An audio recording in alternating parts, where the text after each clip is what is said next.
갈릴리의 몇 마을을 둘러봤는데요.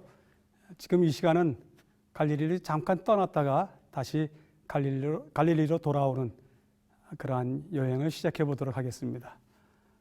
갈릴리를 떠나더라도 예수님께서 이 갈릴리 주변 지역에서 활동하시던 곳이 많이 있기 때문에 또 몇 곳을 더 다녀올 수 있습니다. 일단은 갈릴리를 떠나도록 하겠습니다. 갈릴리를 떠나서 그렇게 먼 곳은 아니지만 오늘 가볼 곳은 바로 이곳입니다. 골란고원, 그 다음에 헤르몬산, 가에사라 빌립보, 그 다음에 막달라는 막달라 마리아 할 때 그 막달라입니다. 그리고 그 바로 옆에 아르벨산, 이렇게 몇 곳을 다녀오도록 하겠습니다. 이곳이 골란고원인데요. 골란고원은 바로 갈릴리 호수의 배경이 되는 높은 고원지대를 골란고원이라고 합니다. 지금 여기 골란고원이고요. 이쪽이 이제 갈릴리 골란고원 쪽이고 저쪽은 반대편 갈릴리 반대편 쪽입니다. 그래서 보시면 골란고원을 어느 정도 이렇게 지날 때까지 갈릴리 호수가 계속 보입니다. 그래서 갈릴리 호수를 옆에 쭉 끼고서 가는 도로로 가면은 볼 수 있습니다. 근데 이 골란고원에 대해서도 성경에 기록이 나와 있습니다. 너희가 용사의 살을 먹으며 세상 왕들의 피를 마시기를 바산의 살찐 짐승 곧 숫양이나 어린 양이나 염소나 숫송아지를 먹듯 할 것이라. 네, 골란고원에 바산이 이제 골란을 이야기합니다. 바산의 살찐 짐승. 네, 얼마나 살이 쪘기에 이런 얘기를 했을까? 한번 가보도록 하겠습니다. 골란고원은 상당히 좋습니다. 골란고원에서 글쎄요, 갈릴리 바다에서 얼마 떨어지지 않은 사해 지역은 광야가 많은 곳, 그리고 무지무지하게 더운 곳, 그렇게 기억이 되는데 이곳은 전혀 다릅니다.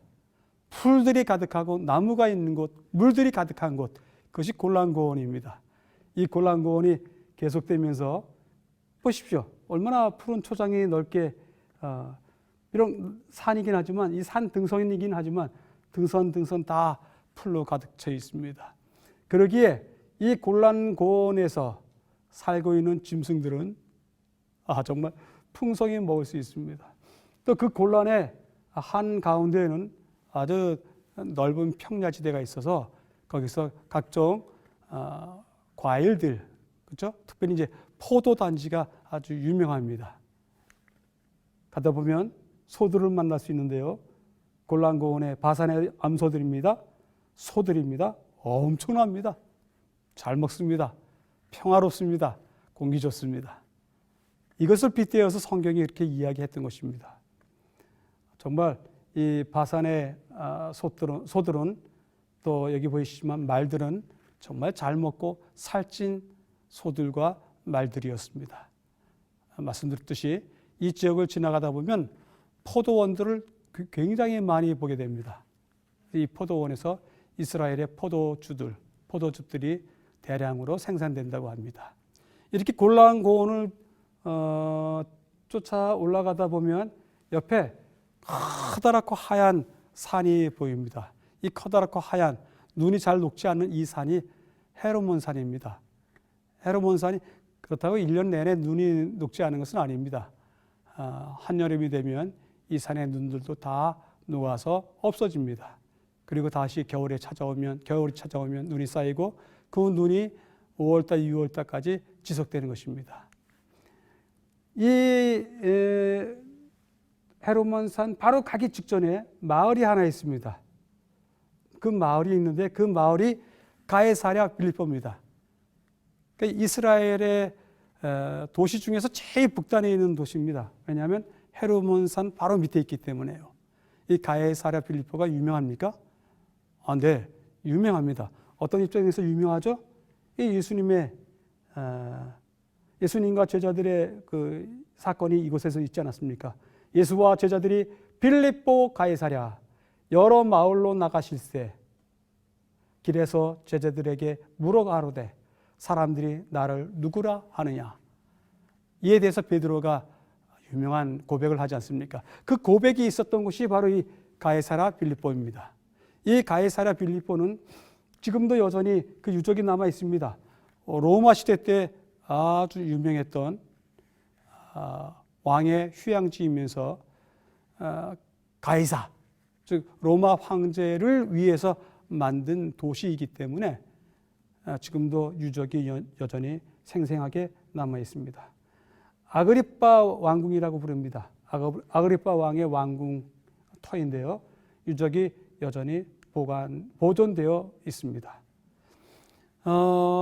이 유적은 남다른 의미가 있는데요. 또 이 가이사랴 빌립보, 예전에는 바니아스라고 부르는데 바니아스의 유명한 그 폭포가 있습니다. 바니아스 폭포라고 하는데 이 폭포 이렇게 유명합니다. 이 지역의 아주 대표적인 관광 상품인데요. 살기 좋고 또 머물기 좋은 그러한 도시입니다.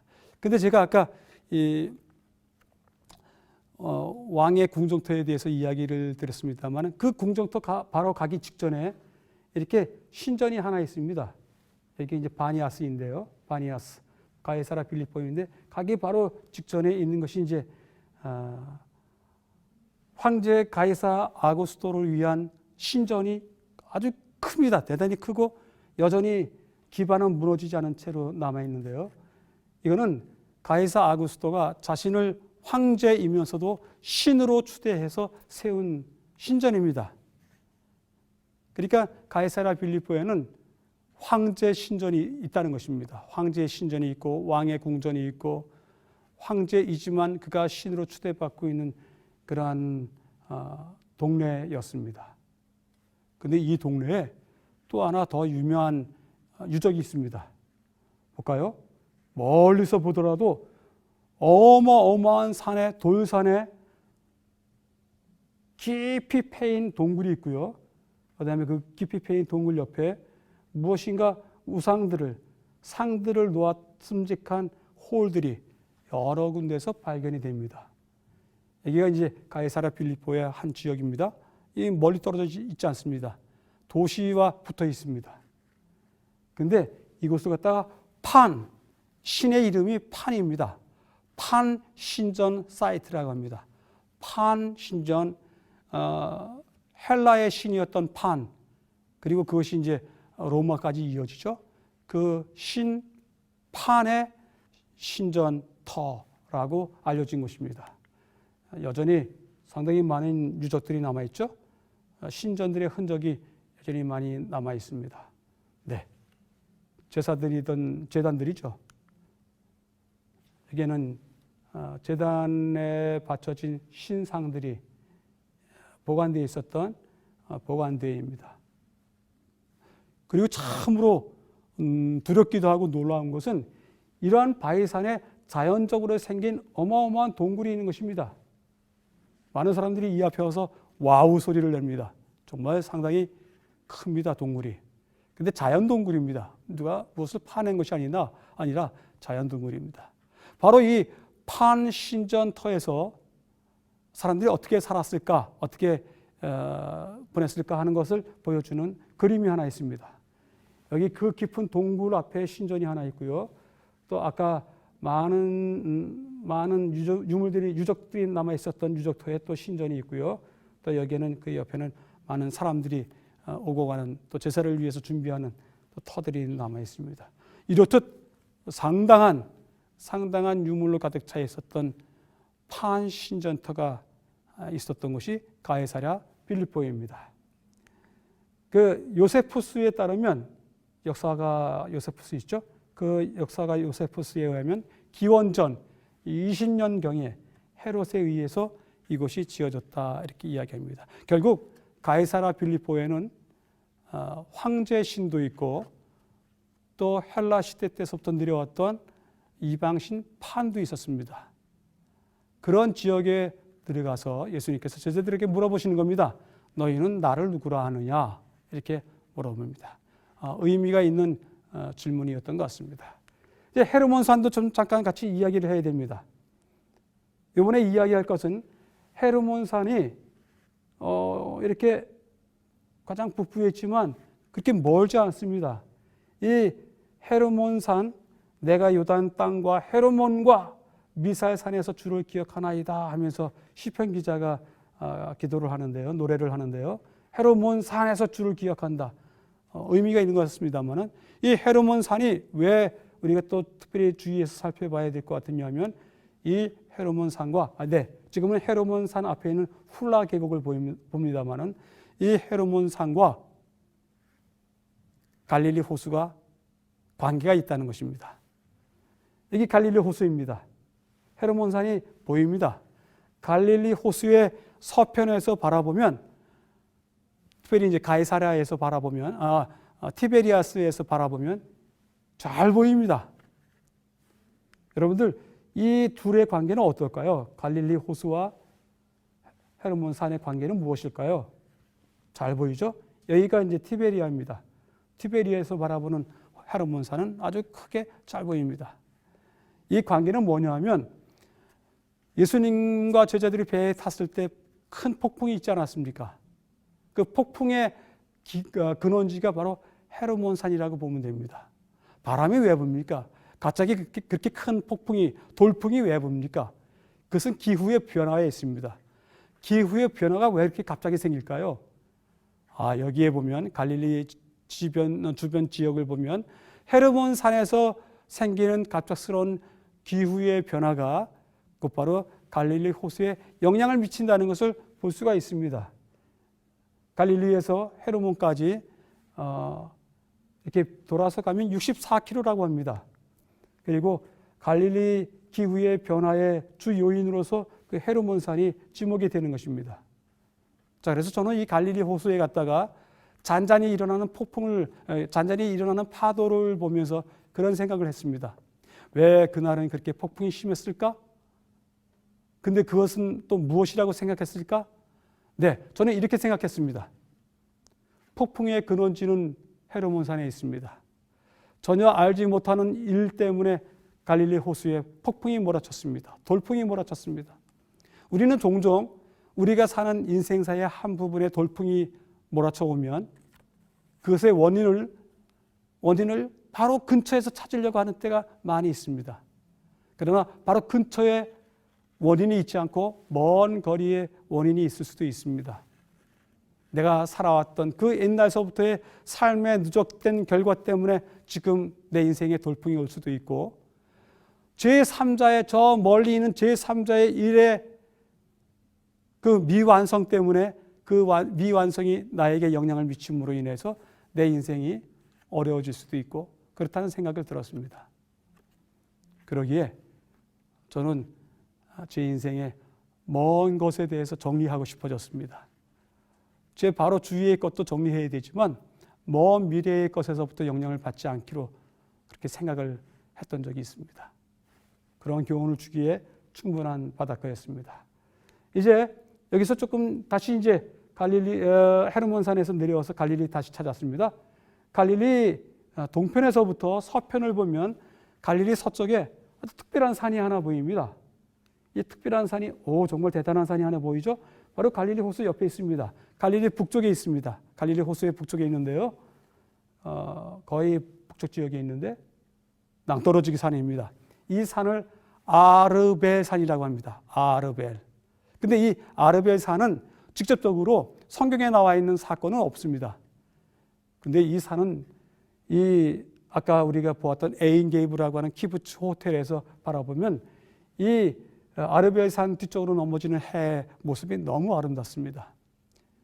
근데 이 아르벨 산은 그 아름다움을 무색하게 할 만큼 아픈 산입니다. 아픈 이야기가 있는 산인데요. 이제 산 위에 올라가서 다른 산등성이에서 아르벨 산을 바라본 것입니다. 정말 낭떠러지기 산입니다. 이 산에서 있었던 사건은 가슴 아픈 사건입니다. 또 산 중간중간에 무슨 굴혈도 많이 보이죠? 네, 산이 그렇습니다. 이 산은 요세푸스에 의하면 하스모니안의 왕 안티고누스가 헤롯을 몰아세울 때 헤롯이 이 산에 가서 숨었다고 합니다. 아마 이 절벽에 가서 로마 군대의 도움을 받으면서 숨었던 것 같아요. 그런 전설이 있고요. 또 요세푸스가 로마에 대해서 전쟁을 벌일 때 요세푸스도 참여했다가 이곳에 와서 자기가 직접 굴 속에 숨었었다고도 이야기를 합니다. 더더욱 우리가 알고 있는 에피파네스 알지 않습니까? 안티고노스 에피파네스 시리아의 왕 있지 않습니까? 이 이스라엘을 중간 시대 때의 그 이스라엘을 완전히 우상 숭배로 쑥대밭을 만들었던 왕이요. 그 왕의 핍박을 피해서 저항하던 마지막 백성들이 이곳에 와서 숨었다고 합니다.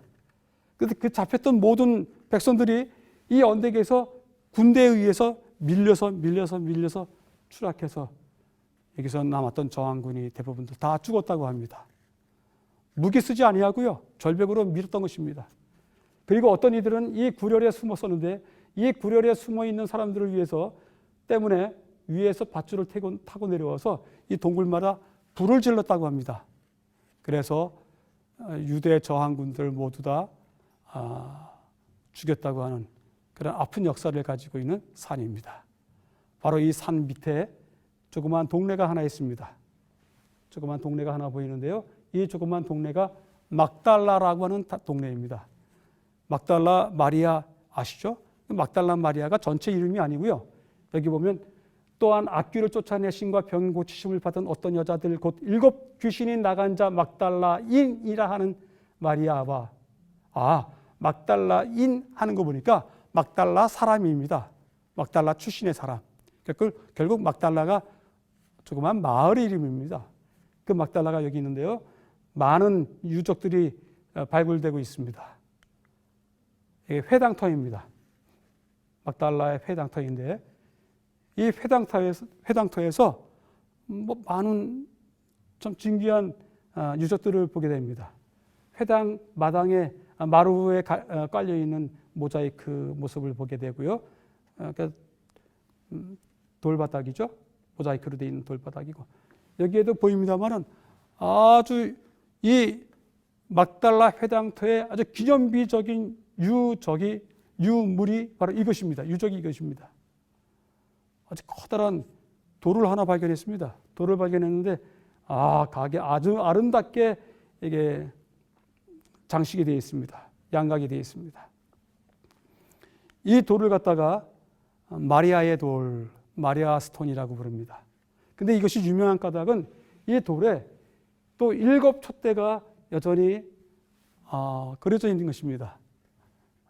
이스라엘 사람들의 하나의 신앙 심볼인 메노라가 그려져 있는 것입니다. 이 막달라터 유적터에 가면 조그만 기념관이 있고 그 기념관을 채플로 사용합니다. 채플도 있고 또 찾아낸 유적들을 보관하는 관이 있는데요. 거기에 그려져 있는 조각 그림, 벽화 그림입니다. 이런 막달라 마리아에 대한 그림이 있고요.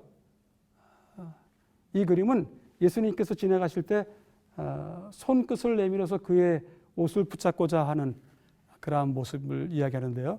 막달라가 18해 동안 혈루병 앓던 그 여인은 아닙니다. 아닌데도 불구하고 여기 막달라 역시 자신이 갖고 있었던 커다란 죄의 무게를 예수님에 의해서 풀어보고자 손끝을 내밀어서 예수님의 옷을 만지는 그런 상상을 하면서 그려놓은 그림입니다. 7 귀신 나간 자 막달라, 그렇죠? 7 귀신이 들렸었습니다. 막달라에게는 또 스캔들이 있었습니다.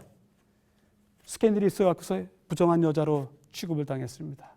그렇지만 이 여인이 예수님을 만난 다음에 예수님의 십자가 죽음을 보고 예수님이 부활한 그 아침에 처음으로 그 무덤을 찾아갔고 또 예수님이 부활한 그 모습을 보고서